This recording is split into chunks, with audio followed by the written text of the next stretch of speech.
going to traumatize them because I feel like so many people, if not everyone, comes out of their childhood. I actually heard this saying that like your childhood is like part of a pie being full, like filled, and then the job of you as an adult is to fill the rest of the pie. You're your own unique person, and we are all, in my opinion, sinners, and we all mess up. And so we have to just like do the best we can, but already know going in like, well, I'm not going to do that perfect, and I need to accept it.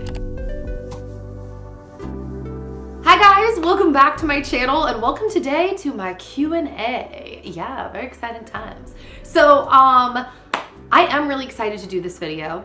I haven't done a Q&A in almost a year, which is crazy. And every time a Q&A, like every time I film one and it comes up, I'm like, why don't I film these more often? Because you guys have so many good questions. It's actually hard to pick. And the reason I'm doing this video today, besides the fact that it's been a solid year since I've done a Q&A, is also two other reasons. One, my friend Caitlyn, or Mrs. Midwest here on YouTube, recently did 50 questions in 30 minutes, and I thought that that was a really cool idea slash a good challenge for me, because if you've been around my channel for any long period of time, you know that I am a rambler. Like, it's actually a joke in my friend circles and like in my Bible study that like I will go down very long rabbit holes. It's hard for me to really answer a question succinctly because I always have like 52 thoughts around the question. If I'm answering these questions, you guys can feel free to actually let me know in the comments if any of these questions are things that you're like, I would like you to expound upon that further, and maybe that would be a good topic for its own separate video.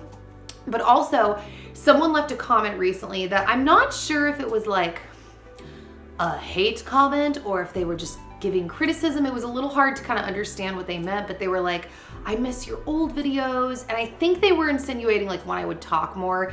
And that's the other thing you guys know about my channel is I kind of go in and out of these seasons of like filming chatty videos. And I also love making visual content. That's kind of the first thing. I love filming really like pretty shots or things that I deem pretty and sharing beauty, and I just like that. But also, the more you talk, the more ammo you give for people to, you know, throw at you. So sometimes I shy away from that. I'm like, I'd rather just share the things that I like, that are pretty, that are yummy or whatever. But I gathered questions. I was kind of just thinking like, okay, what are things that people ask me a lot? Some questions that people ask me a lot I will not be answering today or possibly ever, because there are some questions that people ask me that I'm like, yeah, I don't know if I ever want to broach that on the internet. But there are also a lot of questions that people ask commonly that I am totally down to answer. And then I also took to Instagram and asked you guys for questions. I got a ton. I literally thought like 50 questions.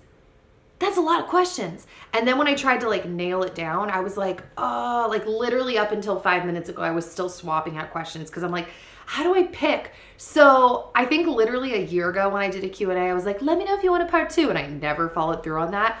But I could do this again or another one in a month or whatever, because there's more questions that I wanted to answer that I didn't, that didn't make the cut because I had to cut it down and make a decision. So I wish I was drinking a cozy fall drink like my friend Caitlyn was in her video, but I'm still being basic and just drinking my iced tea out of a hydro flask. I'm not even in fall colors. I feel like I blend in with my wall. It's fine. We're gonna open up this list and I'm just gonna start going down and seeing like if I can kind of give succinct answers to this. And these questions are in no particular order.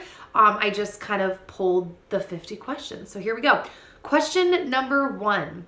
Are you going to have a second biological child?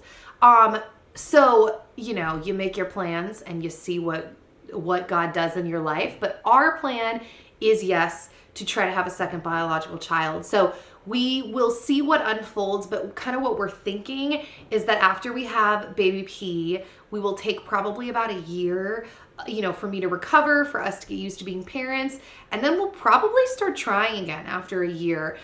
Because the place that my headspace is at right now is like, okay, assuming this all goes well and we really are like, let's have another biological kid. I'm 32. I will be 33 when baby P is like a couple months old. And so I do kind of feel like that biological ticking clock of like, okay, let's get this show on the road. Burping, cute, pregnancy. Ugh. So yes, I'm not going to keep expanding because we have 49 more questions to go through. And some of these questions expand on that. So second question, would you ever quit YouTube down the road someday? So you can't ever say you will or won't do something. For me, it's not so much about YouTube. It's about content creation. And while at this point in my life, I don't foresee me stopping, I kind of foresee creating content in general being a lifelong thing for me. I've done it since I was a little girl. It's a passion of mine. I broke like 6 of my parents' video cameras growing up.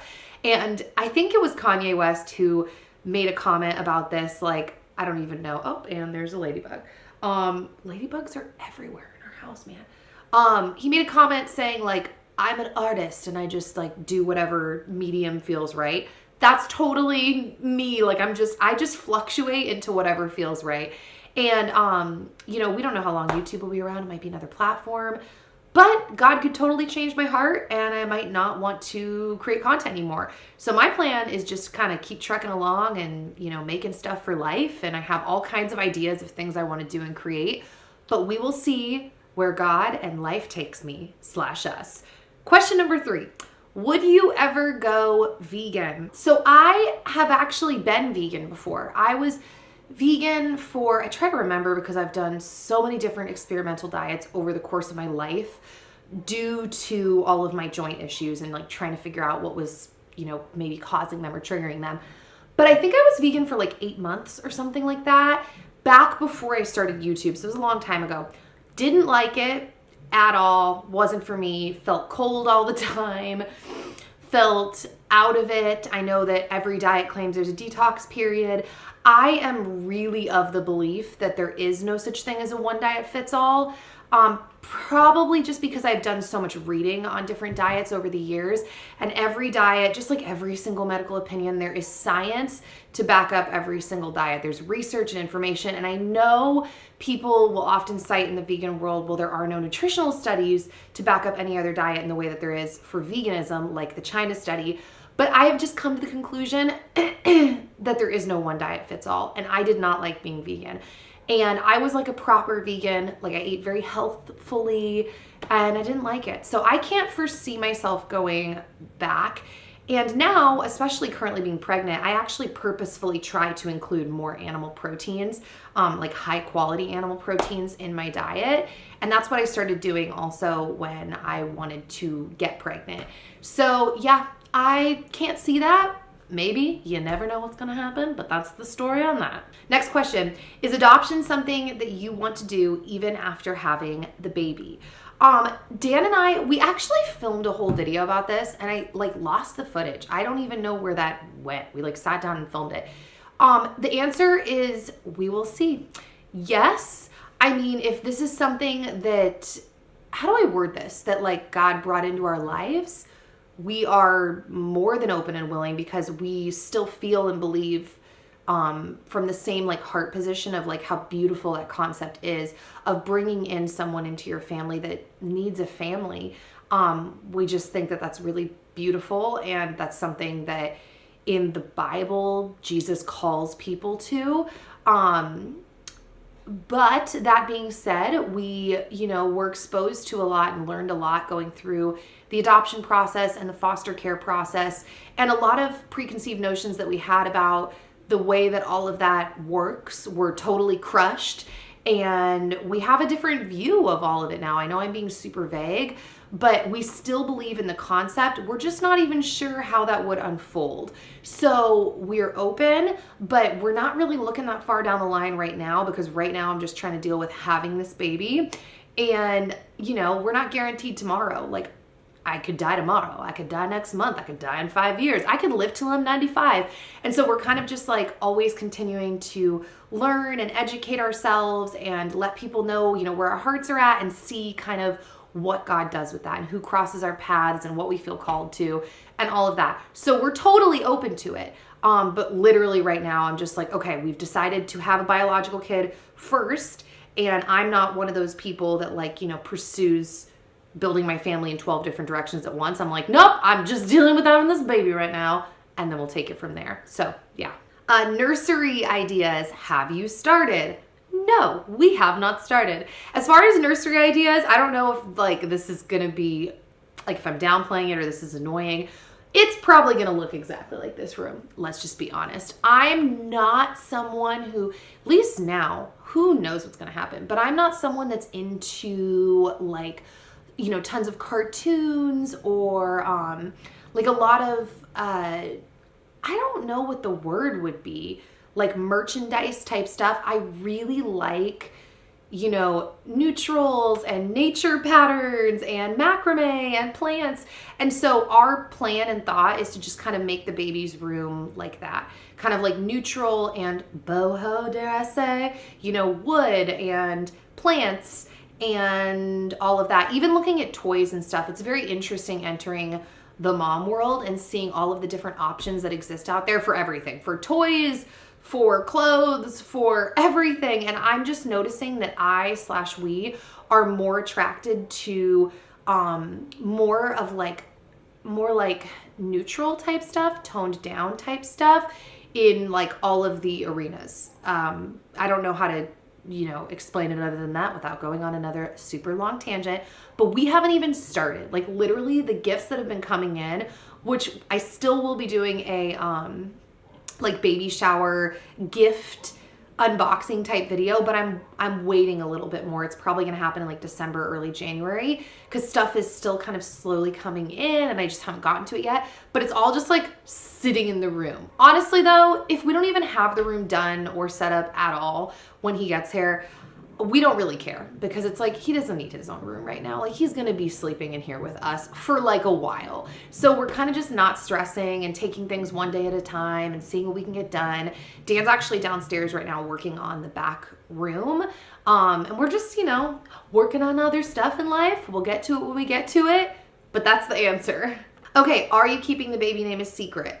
I mean, I guess, because I'm not telling you right now, but we think, I mean, no, we have, unless our minds are changed, we have decided on a name, and that's very recent, like literally within the last few days, finally. And it was Dan, because I'm a little bit of a commitment phobe, which I know sounds maybe funny, especially I always think for someone who's been married for like 12 years, like how does that even apply? But I am. And so the name was something I suggested, but Dan loves it and couldn't let it go. And he was like, let's just roll with that. I'm like, you want to do it? Cause I'll just flip flop forever. He's like, I know, baby, I do. That's the name I want to go with. So we're going with it.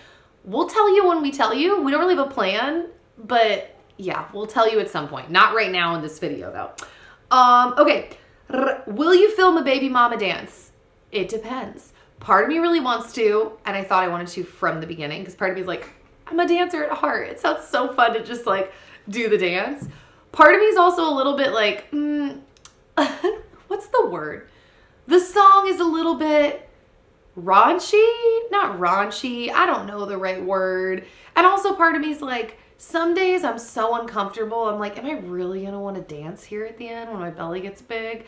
So I don't know. We will see. Okay. Next question. Is being pregnant as scary and painful as you thought it would be? So, my answer is yes and no. Let me expound on that. Okay. I didn't even think about getting sick in pregnancy. Like that never even crossed my mind. I don't know why it never occurred to me. I didn't think I'd be struggling with it. All of that. That was a little bit, that's been hard, right? I just haven't liked being sick. But really, we're just now entering into the part of pregnancy that I have been scared of my entire life. Like everybody's like, see, it hasn't been as bad. And besides the fact that it kind of has, because I didn't expect to be sick, I'm like, we're just getting into what I've been freaked out about my whole life, which is the weight on my joints and the being like, you know, large and in charge as my belly really starts to grow. And it really is starting to grow. And so the ironic part is, even though my belly has been more uncomfortable recently, my back was actually in way more pain like a few weeks ago. So my back has actually kind of been calming down recently, which I've heard can be a thing, that the second trimester can actually sometimes be the worst back pain. I'm kind of just trying to take it one day at a time. Like I said, we're not guaranteed tomorrow, and I'm trying to take it easy. Like, that is something that Dan is really like pushing me in, like, just, dude, you're pregnant, chill, do what feels right in your body. And so I'll have to let you guys know at the end, because if I'm being honest, this is the season, like getting into these last like 10 weeks, this is what I've been scared about my whole life, is the tail end of pregnancy, and what it would do to my joints. So I will let you know. So far I have gained about 15 pounds-ish, give or take. My weight was never really set. I fluctuated before like 6 to 8 pounds, depending on the time of the month and what I'd eaten. And it's the same thing right now. So I am carrying an extra 15 pounds. We'll see what packs on at the end, and I'll let you know, but that's kind of my answer for right now. And actually someone asked me, and I don't think I put it in here because I thought I was going to answer it in this question, so I will. Someone had asked me how I was doing pain-wise with the pregnancy. And I will say, so far, other than, you know, some days where my back really has been killing me, and it's been new back pain. Like, it's that lower back pain that wasn't really my problem before. It hasn't been excruciatingly harder or different. Other than that, I am kind of the same as before. I have one thing that completely receded, which was this foot pain I've had for like 2-3 years. Completely receded when I conceived, literally like right when I got pregnant, the pain went away. And all my other stuff is kind of just the same as normal, which is crazy. Like, it's not really exasperated other than the back, like I said. So, but also, like I said, I never really thought it would be in the first part of pregnancy. I've always been scared about the part I'm walking into. So I'm okay though right now, other than that back pain, which has been excruciating on some days. Did I repeat that like 6 times? I feel like I did. But I realized I never included that question, so I wanted to address that while we were on that. Okay, next question. How do you focus on the simple pleasures of life and slow down in this hectic world? So obviously, I think this person is asking that because my videos are very centered, especially now at life, around just like things that are very simple that I find beautiful and I find a lot of joy in. And if you've been following my channel for a long time, I've been on YouTube for 9 years, man. My life has gone through a lot of change just while I've been on YouTube. Angel. And since moving to Nashville, which I really think, unbeknownst to me, that this was part of why we felt like God was calling us to Nashville, my life has slowed down a lot. And it was great was great because I feel like it was preparation to become a mom, because I know for kind of what I think I want to do with my future child, slash I just think what you kind of have to do probably in the beginning is you have to be slower. And I've gotten really accustomed now to this slower, peaceful life. And, you know, I don't fully know how to answer that, because I know a chunk of my ability to do that has to do with my job. The fact that my job on the internet is very flexible. So I'm able to structure my days how I would like to structure them. And I'm very grateful for that. That's also partially, I made a video on my Patreon about like, just traditionalism, gender roles, I guess you would say. And I talked a little bit about being a stay-at-home wife or mom and how that's something that people used to do a lot more back in the day. It's not as common now. And I was kind of highlighting why I think it's actually really cool. I think it's a little bit demeaned sometimes in culture. And part of the reason I think it's really cool is because it allows you to structure your days more how you want. I know a lot of stay-at-home moms who have a super hectic life, and they would not say that being a stay-at-home mom is like peaceful or chill. And look, I don't know what I'm talking about. I don't even have a kid yet.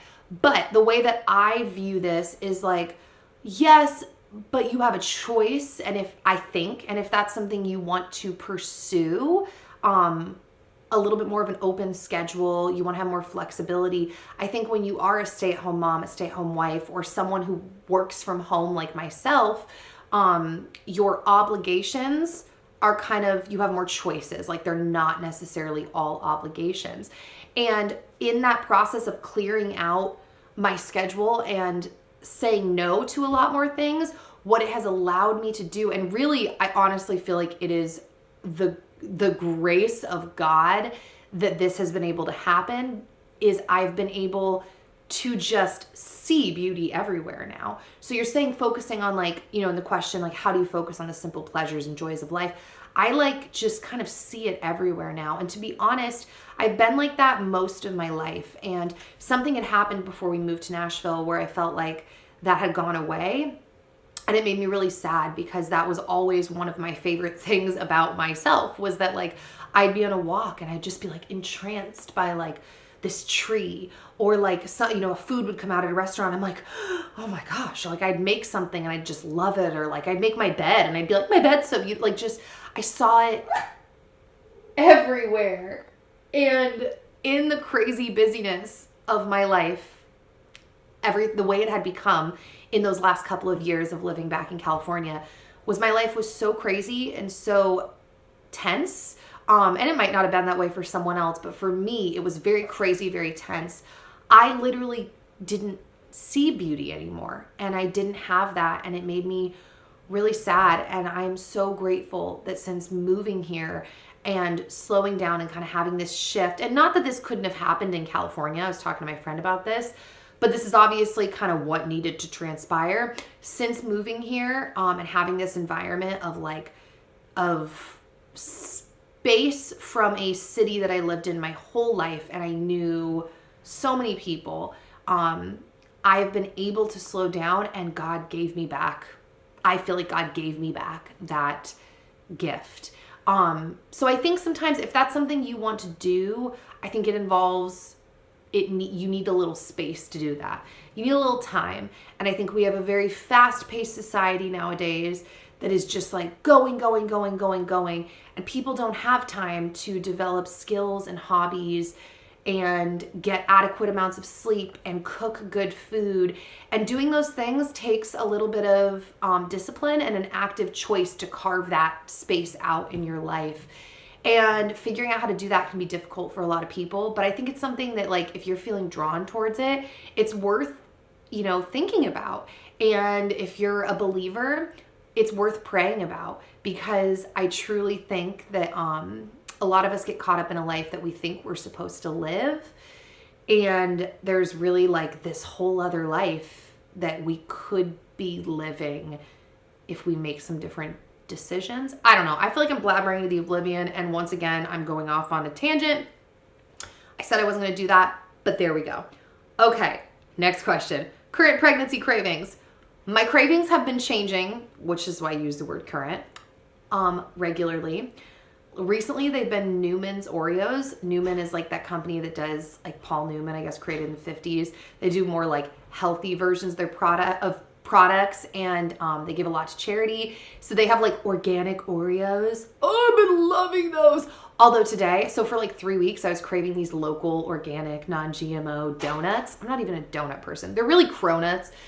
I was craving them for weeks, and then that craving left. And then today I actually went and I picked up 2 donuts from there. I haven't eaten them yet, but they're downstairs waiting for me. It's called Five Daughters here in Nashville. But yes, lately, those have been my cravings. I have loved sugar in a way that I never loved sugar before getting pregnant. I'm trying to not really give in too much. Like, I think maybe compared to someone who, I don't know, Dan always jokes. He's like, you think you eat a lot more unhealthy than you do. I'm a little bit like, oh, I don't know, but I'm not going crazy on the junk food. But yeah, that's my answer. Okay, how is Dan with the pregnancy? Does he feel connected to the baby yet? He's super excited. I don't even fully know how to answer that. I think so, but I don't know how he can feel fully connected. I mean, I don't even feel fully connected. Like, and I'm feeling him kick and move because I don't know him. I'm like, what does he look like? Like, our last ultrasound was 2.5 months ago. We're not planning on having another one unless they deem it medically necessary. You know, so I don't know him. Like, obviously I'm connected in the sense that, like I said, I feel him. I'm excited, I'm nervous, and all of the emotions. But yeah, so my answer is yes and no. He's pumped. I mean, we spent the other morning, we actually didn't go to church the other day because we had come off of like 7 days of being sick, and we finally woke up Sunday starting to feel better. And we had this beautiful moment where we just laid in bed and kind of were falling in and out of sleep, and Dan was just holding my belly and feeling the baby kick. The baby was super active that morning, and we didn't go because we were just like, this is a moment we're going to remember the rest of our lives. Like, the sun was shining in, the window was open, there was a slight breeze, and we were just cuddling, feeling the baby kick together, and it was really beautiful. What's up? You went down? Oh, I had to let Zoe out of the room. She was crying. Also, I feel kind of bad that like so many of these questions are pregnancy related. I mean, obviously there's more to me than just being pregnant, but a lot of you guys had pregnancy questions. So I can answer questions that aren't pregnancy related in another video. But yeah, someone asked the next question, will you be filming a labor vlog? I've gotten this question so much. And my answer, which is very similar to other answers I give in life, is I don't know. The plan is yes, okay? We think we have decided we don't actually want like a birth photographer or birth videographer there. I was kind of open to it. Dan is really like, I don't really want someone running around. So maybe he'll change his mind, or I don't know, maybe I would change my feelings. But obviously I'm down to go with whatever he's down to go with. And we're so used to filming our own things. Part of me is just like, if we just keep all the cameras charged up and we just capture footage and whatever, we'll be good to go. I think the real question is, will we be sharing the labor vlog? That is the part that I'm like, I don't know. Like, I want to film it because I want these memories for myself forever. But I tend to do a lot of stuff on the internet with like, I'm just like, we'll see how I feel. Because I want to say, like, if you were like, no, you have to give an answer, my answer would be like, yeah, we're going to share it. But if like we film it and then I change my mind, then I'm not going to share it. Like, I'm just kind of, I do that with a lot of things. Like I said, on the internet, I'm just kind of like, however I feel is what I'm going to do. Like, people have asked a lot if I'm going to take like maternity leave or like pre-film videos. I'm like, I don't know. I'm just going to kind of see how I feel. Also, I don't work a regular job. I think maternity leave for some people, everyone's different, obviously. And we don't know what kind of birth I'm going to have. Even though the goal is like a home natural birth, we don't know what's going to happen. But part of me is like, what kind of maternity leave would I need? Like, I don't have to get in a car and drive to an office and be around people and pack food and leave my baby. Like, shouldn't I just like rest up for like a week or two, and then I'm probably going to feel antsy and want to like make videos again? I don't know. So it's really going to be, we will see how we feel. We will see how the birth goes. We will see what the footage is like, all of that. But if you made me answer, I'd be like, yeah, we're going to do it. So, okay.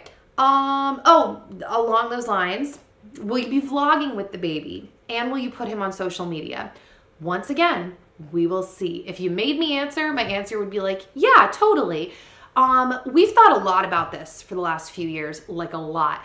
Because, you know, we have friends that think it's ethically wrong to put their kids on social media. They feel like it's exploitative, or in videos, and that they're making money off of them. And we've thought about that, obviously, because I'm talking about it. And then we have other friends that it's like their content just like revolves around, you know, the kids and the family. And I foresee us falling somewhere in the middle of those two. Like, I cannot imagine us just keeping our baby completely off. But I don't know, maybe something's going to change my mind. But I also can't imagine suddenly like all my videos just like all being about him. I feel like I'm just going to keep, just like everything else in my life, he's part of my life. So I think he'll probably be involved in things. But I can't imagine it all centering around him. And part of that also is like part of our thought process with that, and the whole like exploitative thing is like, people don't choose where they're born. You know what I mean? And people are totally going to disagree with this, but I'm just like voicing one of our thoughts. Like, some people are born into extreme poverty, and that's what they have to deal with. That's the cards they've been dealt, and then they kind of grow up, make a life for themselves, whatever. Some people are born to super duper famous, rich, political parents, and those are the cards they've been born, and those parents can try to shelter them all they want, but the lifestyle is still going to be extremely different than the kid that was born into poverty. And You know, so we're just going to try to take it one step at a time and do whatever we deem is best for him and our family. But we, at this point, don't feel convictions of like, we have to keep him off the internet. We just don't feel that way right now. So yeah, that was too long of an answer again, but there you go. Okay, totally different questions.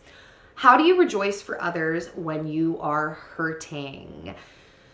Okay, I do a couple things. One, I think that term, fake it till you make it, is a really good phrase, because sometimes if you just choose to be there for someone, choose to show someone and say, you know, uplifting, positive things about this happy thing in their life, even if you're not feeling it. First off, sometimes people know like you're hurting and it's like, wow, it means a lot that that person still stepped out and celebrated with me and encouraged me. But sometimes the emotions can also follow, and sometimes it can be therapeutic to celebrate for another person. You know, actually what came to my mind when this person asked was I was also thinking about like being jealous. I've talked about this before. And there are some times where I'm jealous of people, and rather than, it's like, how do you still like be around them or see them and not be jealous? I will say this in this social media world, you also don't always have to see everyone else's stuff. So I don't know, this might not be your question at all, but like if there's someone, my sister and I were talking about this, that you're feeling like you get negative feelings when you see them on the internet, for example, or you get jealous or whatever, and you don't want those feelings, avoid it. You don't like have to torture yourself and, you know, do exposure therapy and see them all the time. Sometimes that's helpful, but sometimes it's not, and you got to protect your heart. But yeah, those are two totally different answers. I guess it just kind of depends on your circumstances. But yeah, you just kind of do it sometimes. Fake it till you make it. That's probably my actual answer. So go to face masks. So I alter my face masks, you know, regularly-ish, but I will say my favorite brand of face masks is from the company Fresh. I love the company Fresh. Recently though, I've actually been using like a hemp mask from Origins called like Hello Calm. That's been a really great mask as well. But yeah, I really like the Fresh masks. They're expensive, but I think that they're high quality ingredients. My skin always feels amazing afterwards. And yeah. Okay, what aspects of motherhood are you the most excited / scared about? Well, it's, how do I answer this? Okay, excited about. I was just telling Dan the other day, sometimes I think as a protection mechanism, I don't even like daydreaming about the things that I'm excited about in general in life, because I think part of me is worried about creating expectations and then being let down, because there's part of me that actually believes that any narrative you create in your head of something is always going to create a letdown, because reality never pans out exactly like the imaginary thing that you played in your head. So sometimes I don't even really like to think about like what I'm excited about. That being said, I think I'm going to really enjoy nurturing and caring for a little human. I love my dogs so much, and they're dogs. Like, they're not I didn't birth them, and I'm like obsessed with them.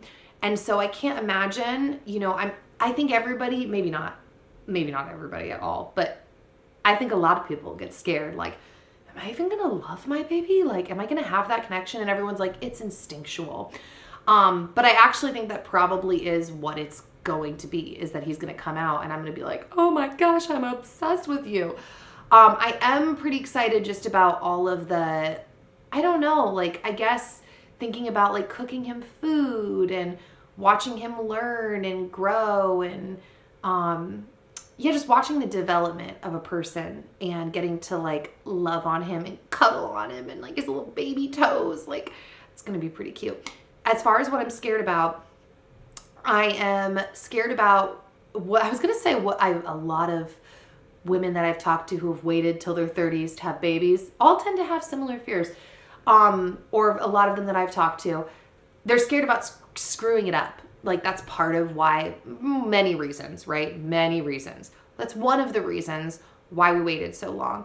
Is there's part of me that's like, can I even do this? Like, I'm super selfish and just very spoiled in my life in general. And knowing that like this person is going to be dependent on me really scared me for a long time. I'm less scared of it now. I've kind of developed, I don't know if it's like a coping mechanism or whatever, but I've developed this thought process of like, they're going to be just fine. Like, some people were born during the bubonic plague and then both their parents died, or like some people, like just people have crazy situations. So I'm just like, why am I holding this standard of like, it has to be like this perfect situation for my child. I don't want to traumatize them. It's like, I probably am going to traumatize them because I feel like so many people, if not everyone, comes out of their childhood. I actually heard this saying that like your childhood is like part of a pie being full, like filled. And then the job of you as an adult is to fill the rest of the pie. Like, you're your own unique person, and we are all, in my opinion, sinners, and we all mess up. And so we have to just like do the best we can, but already know going in like, well, I'm not going to do that perfect and I need to accept it. So that's kind of where my head's at. All right, I'm going to move on to the next question because I'm still blabbering. Have you ever gone to a naturopathic doctor? Yes. Tons of naturopathic doctors. Growing up in Los Angeles, LA is one of the like holistic, I feel like, capitals of the country, where we have all kinds of, you know, awesome, kooky, crazy doctors. I've done so many alternative treatments. I have tried so many different diets because growing up we weren't, well, besides the fact that I had this virus with my sister for a couple of years growing up, I've had joint issues since I was like 12, and we weren't really sure, we're still not really sure, although I have my theories, what was causing them. So we were trying a bunch of different things. I'm now at the point where I actually just think it's structural. I think there's something in my body, some kind of bone that is misshapen or something they haven't found yet. I don't think it's like, you know, autoimmune or inflammation or anything like that. Just because you can also see, and I know, there's a lot of theories around, I was going to say you can see the misalignments that happen in my body. Even that though, there's a lot of theories around, you know, diet causing muscles to spasm, and like even family, it being hereditary, the way where you hold tension, all of that. I've been down so many paths. It's crazy. But that is the end of that question. Yes, many naturopathic doctors, and I do in general believe in the concept of holistic treatment. I think that our body so often can be divvied up into pieces in modern medicine, and that can be helpful depending on the case. But I think that we are one holistic being, and our life, all different areas in our body and our health can affect other areas, in my opinion. So yeah, I believe in the concept of natural medicine and holistic treatments. And that's the end of that statement. Okay, can you tell us what happened on the airplane trip back from California? If you saw my Instagram over the last few weeks, I completely went MIA and I was like, it's been crazy. I'm going to try to summarize it real quick right now. The airplane trip was actually pretty much fine. I did start having a very hard time breathing about 15 minutes into our second flight. And it freaked me out because I couldn't really catch my breath the whole flight. So that was kind of the first thing. We landed in Nashville around like 12:30 a.m. And that night, so we catch our Uber. It was like a clown car situation where me, my sister, and Dan all squeezed into this one car with all of our luggage. And literally we're like I'm like pushed up against the window and I'm like rolling it down. I'm like trying to still catch my breath. We get home around 1:30 a.m. And I actually had a brand deal that I needed to film footage for that night, which I know sounds crazy, but I was already late because of pregnancy stuff. Like, I had told them I can't get it to you yet. And I just thought it's no big deal. Like, the shots I had to film were so easy and chill. And I actually thought it would be totally appropriate because you actually might have seen this video. It was with CVS and I needed to film some sleepy tea shots, like the sleepy tea I was drinking. It's like, perfect. I'll just like make myself that tea and drink it when we get off the plane. But still, we show up at 1:30 in the morning. I'm pregnant. I'd just come off of flying all day. And I'm like, okay, I got to find the tea, make the tea, film the shots. Dan pulls it out of the bag. He's pulling out the camera and I go and sit on the toilet. And then all of a sudden I'm like, oh no. And I just start puking my braids out. So much throw up. And so once I was done throwing up, which was horrible, I was like, okay, I gotta drink the tea and film this. So I like get up, I do that. Dan's like, are you okay? I'm like, yeah, I'm okay. Film it. We go upstairs. I'm like, I think I need to take a bath to like just unwind. It's like 2 a.m. at this point. And I take the bath, feels better. I get out. I'm walking down the hall. I trip and fall like belly first into my suitcase because my suitcase was open in the hall for some reason. That just sets me off. Basically, I end up sobbing into like a spiraling fit. It's the only time I've fallen during my pregnancy to like 4:30 in the morning. And then basically for the following 2 weeks, it was one of those things, we all know the saying, when it rains, it pours. I was throwing up a ton, had to do my gestational diabetes test, which I'll talk about that later. I failed it by 2 points, which was not really a fail because the limits are a little tighter with home birth.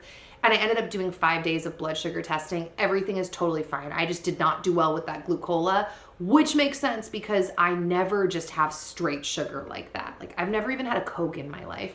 So it was too much for my body to handle and stay within the right numbers that my midwife wanted to see.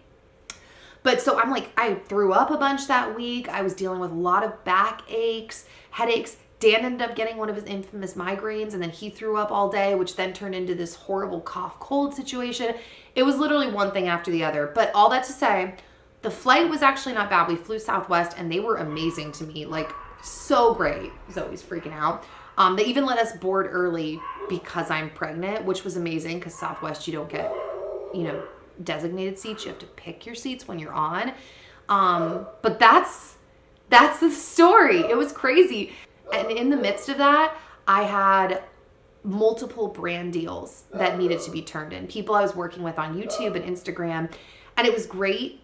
I love these brands. I'm so thankful for the work. But there's still deadlines that have to be done for different times of the year. And so I was just kind of trudging through everything. Nothing was really that dramatic is the moral of that whole story. Really, even my whole pregnancy, like when people will be like, oh, I'm sorry you've been sick the whole time. I'm like, believe me, I'm sorry too. It sucked. But like, I've been chilling at home. So like, it only sucks so much because I get to sleep. I get to like, eat when I want to eat, rest when I want to rest. And so nothing has been that dramatic, but also it was dramatic. Okay. Do you have a reason for not drinking alcohol very often? Pre-pregnancy, obviously. So I'm assuming they're asking that because I think I've made the mention to like, yeah, I don't really drink that often. So there's a couple reasons here. One, I don't like alcohol, just like how I don't like coffee. I don't like the taste. I do drink or was drinking red wine from time to time, but it's like once a month. Also, for me, I'm like, there's calories in this and like sugar and I don't even really like the taste. So like, why would I be drinking something that I don't really like the taste just to have the calories when I could have like a Newman's Oreo cookie instead? And I pretty much only drink red wine because I'm like, well, if I'm going to drink it, I feel like red wine is the healthiest option of the bunch. Like I'll go that route. I just feel like it's a lot on your liver. Is that another ladybug? Oh, it's on the outside. Don't love the taste. Also, like for me, you guys know, they're not the same thing at all, but I am more of a CBD person. So I'm like, if I'm going to choose between alcohol or CBD, I'm going to go the CBD route because I like the way it makes me feel. There's no calories in it. And I'm not like tasting something I don't like, but I do like, like I said, I would have red wine occasionally. And I like it if you're like out with people and you're having a really good meal. Red wine makes your food taste really good. So that's why. I've never had any like, issues with alcohol, health-wise or like, abusing it and that's why I stay away or anything. I was actually raised in a household that was very like my dad would ask, like, would you like to try a taste? They were very open about it. And I was always like, ugh, I don't like it. And no one in my family really has any issues with it.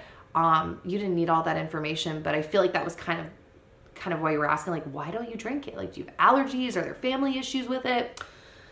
Nope, that's pretty much it. And sometimes people will say the same thing they say to me about coffee, like, oh, you just haven't had the right drink, that's why. And I'm like, no, I just don't really like it. And I feel like I don't know, like all of the reasons I already said. I don't need to back up and repeat myself. You get it.